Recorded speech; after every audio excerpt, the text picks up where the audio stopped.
Buenas tardes, como parte del curso de caracterización de contaminantes atmosféricas de la Universidad UNAD, estaremos realizando un análisis de la resolución 909 del 2008, la cual define las normas y estándares de emisiones admisibles de contaminantes a la atmósfera por fuentes fijas. En el capítulo 1 podemos encontrar las disposiciones generales. Tiene un listado detallado de las definiciones en el anexo número 1. Presenta también el objeto de la presente resolución, que es fijar los estándares para las fuentes fijas, así como los procedimientos de medición, y reglamenta los convenios de reconversión a tecnologías limpias. Especifica también su ámbito de aplicación. En el capítulo 2 define unos estándares generales de emisión admisibles de contaminantes al aire para fuentes fijas puntuales de actividades industriales. Lo que detalla es que en el artículo 6 dirá para cuáles de estas industrias aplican. También tiene un detalle de los procesos y límites de emisiones.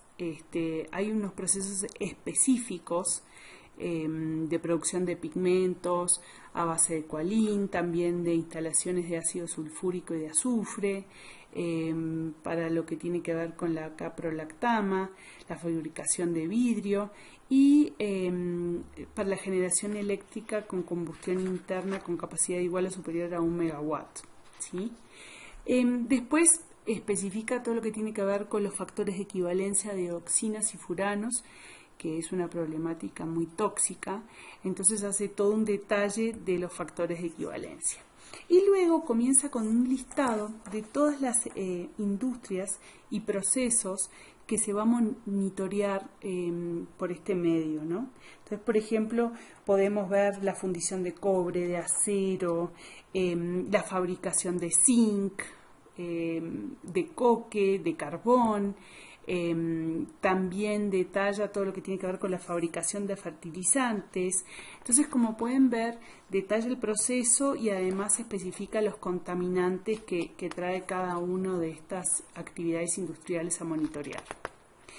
En el capítulo 3 se comienza con los estándares de emisión admisibles a contaminantes por combustión externa. Entonces, este tipo de tabla se va a repetir a lo largo de toda la resolución, en la cual detalle los estándares admisibles, cuáles son los tipos de emisiones, entonces en matrícula MP, C2O, entonces te habla de los distintos tipos, sólido, líquido, gaseoso, y casi siempre va a especificar para dos tipos distintos, si es las existentes y las nuevas, y también va a especificar el oxígeno de referencia.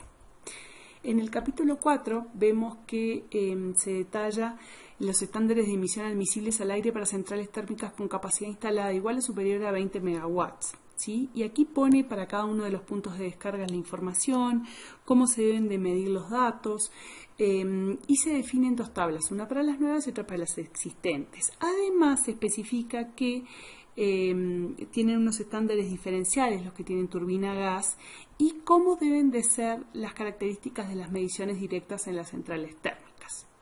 En el capítulo 5 se detalla lo mismo, pero para aquellas que tienen una capacidad instalada inferior a 20 megawatts. En el capítulo 6 se habla de específicamente las emisiones al aire de las industrias de fabricación de productos textiles, ¿sí? Y aquí se establece que para los equipos que utilicen gas natural como combustible no deben cumplir con los estándares de emisión de material particulado y dióxido de azufre. En el capítulo 7 podemos ver que se especifica la información para la combustión externa para aquellos que utilicen biomasa como combustible, ¿sí? También se definen las variables a controlar de la biomasa, el peso, el porcentaje de peso de humedad de la biomasa y la temperatura de los gases de chimenea y poder calorífico. Y también se establece que cuando la mezcla de combustible tiene otro combustible que no es biomasa con un porcentaje igual o mayor al 5%, se debe regir por lo del capítulo 3 de esta resolución. En el capítulo 8 se especifica los estándares de emisión admisibles para la fabricación de productos con refinación del petróleo. En el 9 se habla de la fabricación de producción de cemento, concreto y agregados. Aquí es importante que se hacen distintas categorías. Uno es para las minas de agregados, otro es para los hornos cementeros y secadores de materias primas, y después se diferencian los estándares admisibles para los contaminantes que no son de la producción específica, como por ejemplo los dispositivos colectores de polvo empleados en enfriadores de clínker o silos de almacenamiento, etc.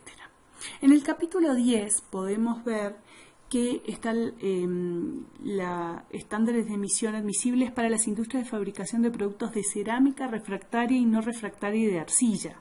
¿Sí?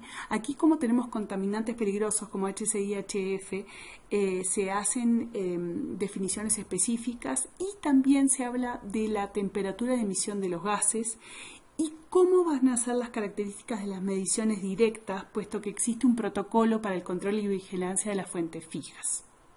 En el capítulo 11 vemos cuáles son los estándares para las instalaciones de tratamiento térmico con subproductos de animales, ¿sí?